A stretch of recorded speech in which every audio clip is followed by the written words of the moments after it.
Viewers, the era of unbridled powers for the Waqf Board is over.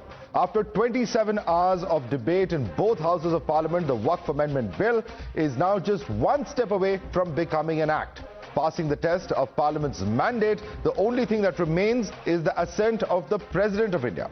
The government has repeatedly tried to assure the opposition and the people of the country of the benefits of the bill.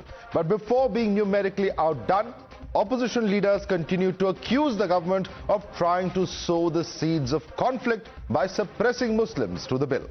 They believe the ruling party was trying to disturb peace and harmony in the country. Today, on the national debate, we'll separate the facts from the fakery and put to rest some of the concerns that one may have over the Waqf Bill. But are there still issues that remain? Well, we'll be discussing that with our panel. Joining us is Shadab Shams, National Spokesperson of the BJP. We have with us Dr. Shalini Ali, National Convener of the Muslim Rashtriya Manch and also author of the Waqf Amendment Bill 2024, as well as Respect for Islam and Gift for Muslims. We have Shadab Shams, Chairman of Waqf Board of Uttarakhand. Joining us also is Akhilesh Katiyar. He's the National Spokesperson of Samajwadi Party. Tehseen Poonawala, political analyst, is with us. Rajiv Riyaz Pratapgarhi is a political analyst, and also with us is Vivek Srivastava. But what's the first set of facts that we're talking about when you say myth versus reality? Let's quickly get that up on the screen in terms of the apprehensions that have been mentioned, and do they really add up? The government has been quick to put out that the entire claim that Waqf assets are going to be revoked is a lie, and the government has said that the legitimate Waqf assets will stay. That's the impact of this bill. There will be no survey of Waqf properties is another concern that's been expressed. The fact is that the DC will be the one conducting the surveys in every district.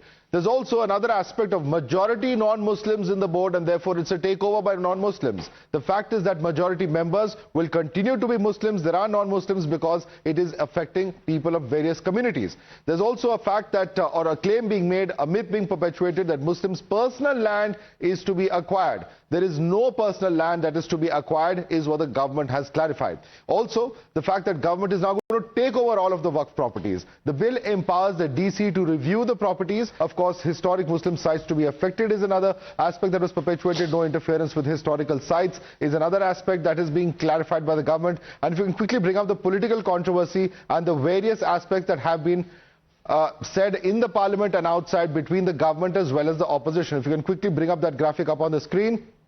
This is the argument. The government says that this is real service and not lip service. Opposition says that Waqf legislation was bulldozed. Another argument from the government side is that no takeover of Waqf assets. The opposition says the law is against natural justice. There's also, of course, the argument coming in of no interference in religion. The opposition says it is inserting non-Muslims in the Waqf Board. Excuse me. Another argument is that they only want to stop the misuse from the government side. Opposition says that the move is towards a totalitarian state. Let's quickly take this across, in fact, to our panelists as well. Changes accommodated, say government. Muslims not taken into confidence, says opposition. And let me bring in Rajiv Riyaz Pratapgarhi. Several of these claims that have been made, Rajiv Riyaz Pratapgarhi, including your leader, Asaduddin Owaisi, who says that Muslims' land is to be taken over. Where is the provision that takes over the land of Muslims? No, it is not that the lands. Actually, the rumor was spread by BJP that Waqf Board can claim any land in this country. Your PM house can be claimed, Parliament can be claimed by Waqf Board, and you won't be able to do anything. And BJP has successfully done it, and people have started believing this. So this is how they have convinced the people of this country. But they have what they have done to Waqf Board, they have already done with reservation. They want their reservation to be 100% in temples for one community, and this is what they have done with Waqf Board. No, but your party leader is going around saying that lands of Muslims are going to be taken over. Where is the provision in the bill for that? That's my question to you. What they have been saying, you can ask them, I have no problem. But where is the provision where you can blatantly take over the land that belongs to Muslims? Can you tell us which is the section, which is the clause that does that? I won't be able to do that. You cannot do it. Because why is your leader making such comments? Very clear. I want to come in and I want to clarify this. Mr. Asaduddin Owaisi, he's very intellectual, he's very intelligent, and yet he goes and he gives takreers in masjids after Jumme ki namaz and saying कि ये तो तुम्हारी कब्रिस्तानों का ले लेंगे, कब्रिस्तानों का जमीन ले लेंगे, मस्जिद ले लेंगे, मदरसा ले लेंगे. So saying that the BJP has been spreading such rumors is wrong, number one. Number two, when we come to the amendment, amendments. I don't get political. I never get political, you know it very well. When you come to the amendments, what is it that we are asking for? We are asking for digitalization. We are asking for accountability. We are asking for the exact number of acres, because since past so many days, months, we have been seeing that the number of the Waqf Board, the area, suddenly leaps from say about 200 acres to 800 to 2000 to 1500. As a law-abiding income tax payee Hindustani Muslim, today I want to exactly know how much property is there in the Waqf land. Secondly, what work is taking place in it and whether they are registered for the work that's taking place in it. Okay. You'll see in lot of states and in Hyderabad itself, you know it, Mr. Owaisi has land of the Waqf Board where he has been running businesses, where suddenly you'll see guest houses and hotels come in, where you will see in the name of charitable institutions, nothing charitable is taking place. So, as a Muslim, if the government is providing me all this data, digitalization, accountability, answerability, and it's for the poor, it's not for the rich. Respond to that. See, Respond to that. Vivek, very clearly. if there's digitalization, if there's modernization, if there's transparency, then what is the problem? That's the question she's asking. Madam, पहली चीज, जब आप राष्ट्रीय मुस्लिम मंच से हैं, you are a political entity automatically. No, you're wrong. It's an NGO which is registered, and everyone knows that I work with the poor. I have my own NGOs also. वो कहने की बात है. You are just nothing but vote casters for the BJP now. Let me counter you. That I'm a political analyst and a social worker. Let's not make personal comments. Vivek Srivastava, come to the question. Yes, I'm coming to the question. Kindly tell me, the Honorable Home Minister of this country says, retrospective में no masjid is going to be taken. कोई मदरसा मस्जिद कब्रिस्तान नहीं लिया जाएगा. सब कुछ जैसा है वैसा ही रहेगा. आप प्लेसेस ऑफ वर्शिप एक्ट को तो चैलेंज करते हो. अरे आप रजिस्टर करवा एक मिनट मैडम, एक मिनट. ये डबल स्टैंडर्ड्स जो है ना, double standards of the home minister and this government and the राष्ट्रीय मुस्लिम मंच, this needs to be exposed. On one side, you challenge the places of worship act in the court. You say we are going to go and we are going to do surveys, we are going to find out what happened years ago and create a problem. And here you are saying that via the DM, you are going to use the office of the district magistrate for the convenience of the Sangh.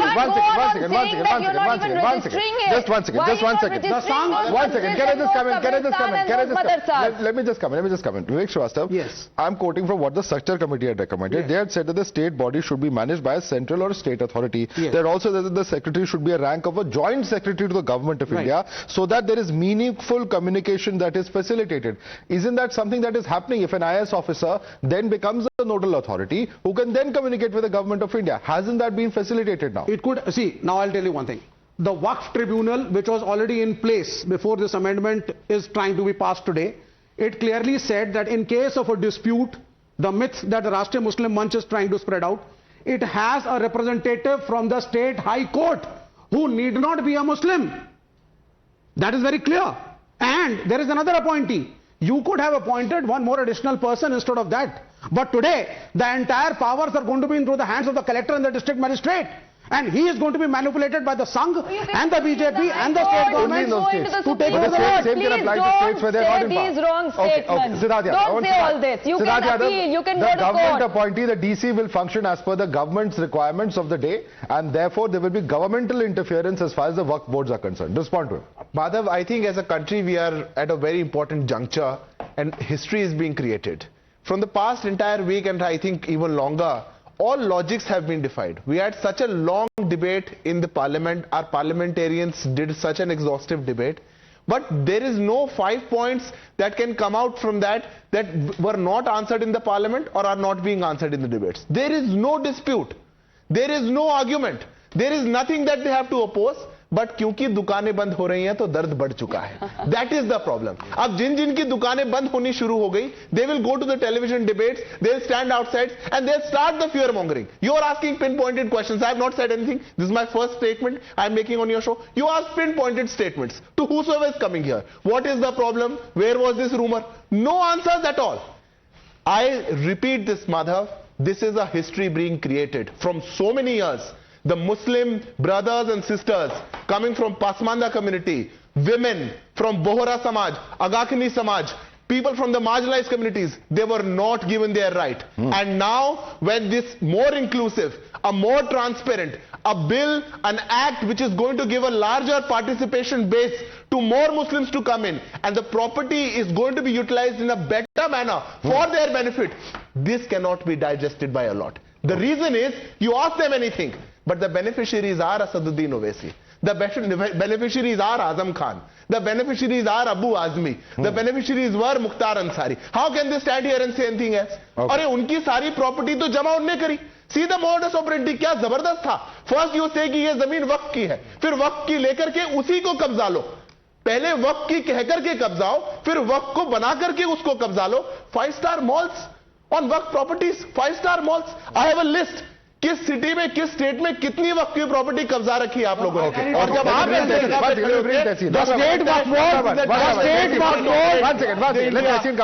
this is a fundamental question that is being debated here. At the end of the day, when a waqf property is donated, for a cause, one would assume that it is used for that charitable purpose. What ends up happening is that the mutawalli seizes that property, misuses it, and then that becomes a hereditary property of that mutawalli, is what common Muslims face in this country. Am I right or wrong? And does he have a fair point when he says that it is an influential section of Muslims who benefit from the current regime? If there is transparency, all of that can be undone and can benefit the real needy people in the country from the Muslim community. That's it. At the onset, this bill is passed. Now there's nothing much we can do except when the new government comes, make the amendments that are anti-constitutional and that require to be amended. But there are some things that are good in the bill. You must congratulate the government, even though I'm in opposition, like the Aga Khani separate waqf, the Bora separate waqf, Pasmandas, more Muslim inclusion being included by law. Congratulations. Some are very scary and against the constitution. While I come to that, let me first answer your question, because something Siddharth Bhai came up on. There is this rumor, there's a mall, there's a 5-star hotel. Correct, I agree with you. What is that? When a waqf property is there, what is waqf? It's an act of charity to Allah. And the purpose of the waqf, for example, may be to feed Muslim children or to educate Muslim girls. That is the purpose of the charity. So the profit that comes from the hotel can be used for that charity. Let's not confuse what the two issues are. Just because there exists a mall or a hotel, is the charity being done? That is the important thing. Let's not say there's a hotel there, so why is the waqf being done? There can be further arguments to that, but let's not confuse the two issues and make a blank statement. Now let me come to the constitution. Fine, Siddharth Bhai. Let me come to the constitutional part of it. Let me come to the constitutional part of it. Siddharth Bhai said, दुकानें बंद हो रही है, इसलिए वो लोग TV studios में जाकर डर रहे हैं. The only gentleman I've seen in a TV studio actually defending this दुकानें बंद नहीं होगी was with Navika, the most honorable Home Minister of India. मुझे पता नहीं किसकी दुकानें बंद हो रही है कि नहीं. Because the Home Minister told Navika, and I quote him verbatim, he says, ये bill तो retrospectively आ ही नहीं रहा है. I have the bill, it's not retrospective. तो जिनकी दुकानें जिन्होंने जो corruption user retrospectively नहीं, right? There's a difference. I'll explain to you. No, that's where the BJP is actually supported the same corruption they're talking about. With an example I'll give you. It's not retrospectively, कोई change नहीं हो रहा. Now, by getting in this bill, the act of limitation, the time of limitation. Let me just simplify it for your viewers. Let's assume Siddharth Bhai's example is correct. The waqf land is being misused. Say XYZ has built a illegal house or a dirty house or a ugly house on that property. Now Siddharth Bhai says, now with this new bill we will say the land is not being used for the purpose it was to be used for. So they go to him, he will just show Modi ji's bill, he'll say here there's an act of limitation, you can do nothing, the waqf can't take the limitations will not, the limitations won't allow for actual reform. What your point? Limitations won't allow for actual reform or actual meaningful change on ground. Respond to that. First of all, I need to clarify what you were saying about the mall. I think what is most interesting to notice, and since we have all the data in front of us because of the Vamsi portal, mall तो बनाइए, उसका पैसा भी लीजिए, पर वो mall का पैसा जा किसके पास रहा है? In 2019-20, the earnings from the waqf properties were 166 crores. Last year, it was 9 lakhs. 8 lakh plus properties in the country, 9 lakh plus acres, and total earning in a year is 9 lakhs. ये तो तहसीन भाई की भी महीने की income से कम होगा जो साल में पूरा वक्त कमा रहा है, जो साल में वक्त कमा रहा है वो तो तहसीन भाई उससे ज्यादा महीने में कमा रहे हैं. But now he stand here and defend कि नहीं वक्त तो बहुत ज्यादा है. This is utilisation. एक घड़ी की बात नहीं करी, इनकी घड़ियां उससे ज्यादा का होगा. आप दोनों मुझे बीजेपी ज्वाइन करा रहे हो. But I think what is more important is now he is speaking about limitation. Limitation goes both ways. You can't after 10 years also say how was it possible in 2006 4 lakh properties, 2015 8 lakh properties.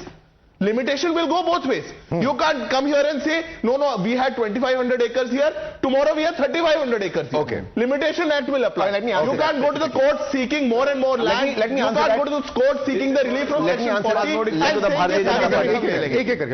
There's a quick response and a go across. Two issues. He said there is terrible corruption in the Waqf Board. I agree with him. He says 2019-20 से आज income कम हो गया. भाई वक्फ board में बैठे कौन है? अधिकतर सूबों में बीजेपी की गवर्नमेंट है, उनके लोग बैठे, यहाँ पे मेम्बरान बैठे, chairperson, centre who sitting BJP government. Corruption is happening. BJP spokesperson saying it on national TV, but BJP is not acting. ना खाऊंगा ना खाने दूंगा बोलने वाले, खाऊंगा खाने दूंगा लिमिटेशन भी लगाओगे. There is no check and balance in law. That is what the government has said. Audit नहीं होते हैं, और अगर ट्रांसपेरेंसी आ रही है पूरे सिस्टम में, तो is that something that should be welcomed or something that should be rejected? Because he is saying the BJP can bring in this transparency if it wants to in its own work boards. Is that something that's being done now? क्या जवाब देंगे आप इन्हें? सबसे पहले तो बहुत बहुत शुक्रिया और बधाई आज देश की उस गरीब आवाम को जिसको आज इस उम्मीदों भरा बिल मिला है, ये अमेंडमेंट एक्ट आया है. वो गरीब मुसलमान आज दिल से एक बात जरूर कह रहा होगा, thank you Modi ji, thank you Modi ji. आपने जो वक्त हमारे लिए बना था, जिसको हमारे नाम पर कुछ अमीर लूट रहे थे और डाका डाल के बैठे थे, आज आपने कम से कम एक उम्मीद की किरण जगाई है कि हमें ये वक्त का लाभ मिल सके. मैं इतना जरूर कहूंगा कि ये जो लगातार रूमर्स फैला रहे हैं कि वक्फ छीन लिया जाएगा, गरीबों से मस्जिद छीन ली जाएगी, nobody is going to take any मस्जिद एंड मदरसा, बल्कि they are going to give. सरकार की पॉलिसी बिल्कुल क्लियर है. अभी मैं जो दूसरी बात यहां बहुत इंपॉर्टेंट कहने वाला था वो ये कि राहुल गांधी जी बड़े मुसलमानों की बात करते हैं, कांग्रेस बड़ा चिल्लाती है. खामोश रहे, बिल्कुल खामोश, पूरा गायब रहे सेशन से. वक्त करता जो यहां वक्त की जगह वक्फ कर दें. वक्फ करता जो वफा आप हमारे होते, हम भी गैरों की तरह आपको प्यारे होते. लेकिन बदकिस्मती हमारी कि मुसलमान वोट देता है कांग्रेस को, वोट देता है राहुल गांधी को. दो शब्द राहुल गांधी और प्रियंका गांधी के पास नहीं थे जो मुसलमानों के लिए दो शब्द पार्लियामेंट में खड़े होकर बोल सकते हैं.